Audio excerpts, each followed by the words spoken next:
ఇక కష్టపడి పని చేసేవారికి అన్నం ఎక్కువ తినే అర్హత ఉంటుంది. అట్లాగే బరువు పెరగాల్సిన వారికి, గర్భిణీలకి, బాలింతలకి, ఆటలాడేవారికి, బాడీ బిల్డింగ్, జిమ్ ఎక్సర్సైజ్ చేసేవారికి ఎక్కువ శక్తి కావాలి కాబట్టి తెల్లటన్నం బదులు పాలిష్ పట్టని ముడి ధాన్యాల అన్నం, మిల్లెట్స్ అన్నం చాలా మంచిది.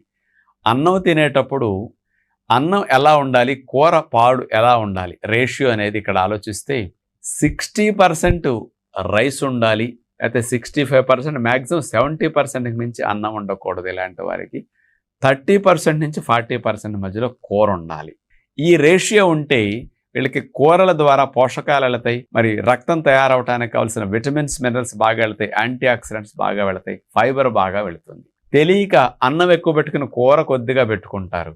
అది మంచిది కాదు. ఇలాంటి వారు కూడా కష్టపడుతున్నామని అచ్చంగా అన్నమే తినటం కాకుండా అన్నం పాళ్ళు 60-70%, కూర ఆకుకూర